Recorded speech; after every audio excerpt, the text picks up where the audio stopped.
Good morning, everyone. Welcome again to our reading and reflection today.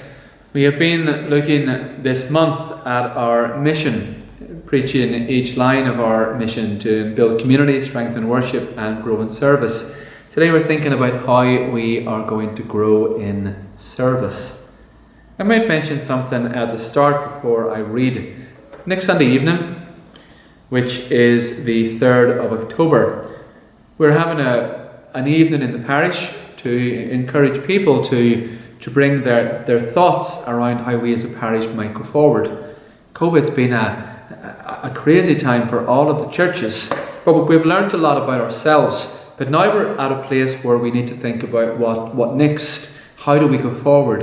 Where do we as a parish put our resources, our energy, as we go into 2022? Sounds amazing as I say that. So if you are free on the 3rd at 7:30, we would love you to come and be part of that conversation with us. No one's put on the spot. It's not a free-for-all with hands up. We will do it through small group conversations. We will facilitate it, but I'd love to hear your voice. And part of that, we may think about what we do with the online service. You know, I'm mindful people are starting to return to worship. We've had 3 services here in the church already today, and we're seeing people returning. So we're so thankful for that. And of course, the number of people, therefore, that are watching the reflections is getting smaller and smaller. I want to value the online community that we've built, but it may well be the case that we need to start the conversation around winding down or evolving our online presence. If you have any strong thoughts on that, you may let me know or leave a comment on the YouTube video today. I'm going to read from Acts chapter 2. They, which is the disciples and the converts, they devoted themselves to the apostles' teaching and fellowship, to the breaking of bread and prayers. Awe came upon everyone because many wonders and signs were being done by the apostles. And all who believed were together and had all things in common. They would sell their possessions and goods and distribute the proceeds to all as any had need. Day by day, as they spent much time together in the temple, they broke bread at home, and they ate their food with glad and generous hearts, praising God and having the goodwill of all the people. And day by day the Lord added to their number those who were being saved. This is the word of the Lord. So, when we gather on a Sunday, what do we call the event that we gather in? For the online world, man, the conversation has opened. What do we call an online gathering? Do we call it our online service? What do we call it? Churches have different names. One of the earliest names that we have is the gathering of, or the celebration of public worship. Well, that's technically what it is, but it doesn't roll off the tongue very easy. No one says, are you going to the celebration of public worship tomorrow? So we seek shorthands. Were we Quakers, we would call it the meeting. Are you going to the meeting in the meeting house tomorrow? If we were Roman Catholic, we might use the word Mass. Do you go to the family Mass? Do you go to the traditional Mass, the Saturday Mass? What Mass do you go to? We Church of Ireland folk, like many other mainstream churches, we like the phrase church service. So I go to the 9 o'clock service or the 10 o'clock service. But I wonder what we mean when we use that word. Because the word service is a strong word. There's different ways we can look at it. On one hand, we might see it a little bit like a car going in for its NCT.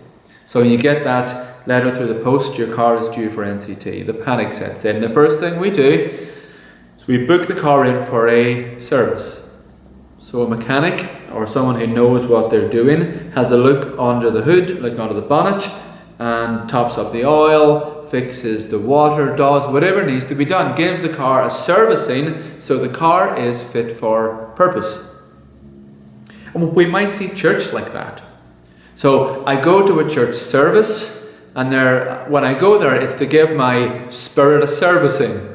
It makes sure that I'm fit for purpose for the rest of the week. And look, there's a lot of good in that analogy.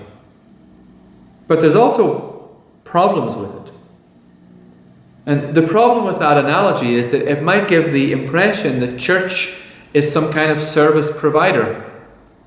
That the rector, the priest, minister, is there as the divine mechanic to look under the hood of the parishioners to make sure we're spiritually fit for purpose. And it's not really a biblical understanding of what happens when we do church. Rick Warren is a pastor of a large church in the States. Think Saddleback Church. It's one of those churches that has got thousands of people that come to it, giant big auditoriums, amazing spectacles. But he became critical of his church over time. He said that the church there, we became more interested in serve us than serve is. When they gathered for worship, he suggests, we don't gather to have our spiritual appetites satisfied. When we meet for worship, we gather to serve God and to serve one another. And those words are spoken strongly in 1 Corinthians. And that was a church in Corinth that was getting it all wrong, and Paul was trying to put some of the bits into shape again. And he says this, he says, look, when you come together, it's 1 Corinthians 14, verse 26, when you come together, when you gather, everyone has a hymn. Everyone has a word of instruction.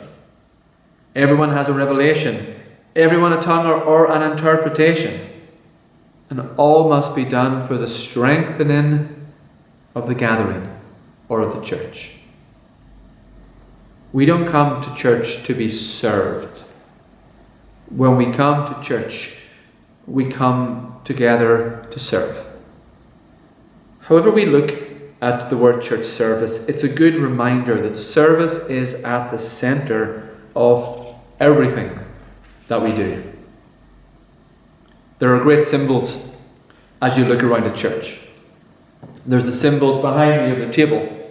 And when we have communion, there's the cup. And the cup symbolizes the Christ's sacrifice for us and the gathering around the table. There's the symbolism of the font, which talks about the water of life. The cross, which symbolizes Christ's sacrifice and God's giving. One of the symbols that's been perhaps somewhat neglected is the towel.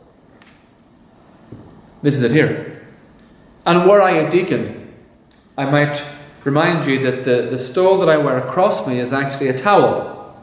And it brings to mind that moment whenever Jesus is washing his disciples' feet. And he says to his disciples, I have come not to be served, but to serve. And he models that for them also. We are reminded there that the great symbols of the church are not the sword and the shield, but the great symbols of the church are the cross and the towel. Our symbols are symbols of sacrifice and service. The mature Christian, when he or she comes to church, does not ask the question, who's going to wash my feet? But rather, whose feet can I wash? He or she doesn't ask, who's going to meet my needs and the needs of my group? But ask, whose needs can I meet?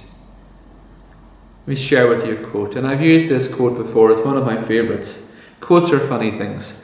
When I'm in church and I hear a quote, quotes often bounce off me, or they go over my head. Every so often a quote hits me. This is the quote that hit me years ago, and I can remember the first time that I heard it. And for me it was one of those moments. It's not new thinking, it's by an Archbishop of Canterbury, William Temple. He died in 1944, so this is not new thinking. He says this about church. Church is the only society that exists for the benefit of those who are not its members. You may be tired of hearing me preach about our need as a church to reach out to those outside of our doors. You may think it'd be nice to have a different topic for a while, and maybe it is something I focus on a lot. But I don't do it simply because I want us to grow. I do it because that's our identity. And when we forget that, we cease to be the church. The final part of our mission statement is growing in service. So how do we do that? Or how do we even begin to approach that? First thing is this. We may simply suggest that we as a church need to grow the amount of service that we give. Listen, we've been doing a survey recently, and if you haven't done it, please do. But we've been doing a parish survey asking questions as what can we do as a church, and one of the things that I've seen come in, which is encouraging, and the number of people who have said, can we as a church not think about doing a better job serving the most vulnerable? Those who are homeless, those who struggle with resources, those who are vulnerable. And the answer is absolutely. That's our purpose as a church, is to serve. We have a church here with amazing facilities. We have so many talents within the body of the parish. Yes, we can do a better job serving the needs of our community. But secondly, we can grow through service.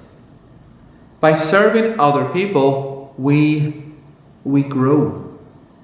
There's lots of ways we grow. We grow by reading scripture. We grow by prayer. We grow by doing all of those things. But fundamentally, we grow as Christians by serving other people. Because service allows me to discern what my giftings are. And my giftings will not be the same as your giftings. But we bring our giftings to service of God. Second thing it does, though, is serving allows us to experience the joy that comes from obedience to God. Sometimes it's lovely to have someone serve us. Listen, we all like, and at times we all need a little bit of pampering. But God created and saved and called and commanded us to live a life of service. We are most fully alive when we are serving and helping other people. If you want to find meaning in your life, you will find meaning by serving others. Let me finish with a quote today. It's another quote. It's by Martin Luther King Jr. And he said this: everybody can be great because anybody can serve.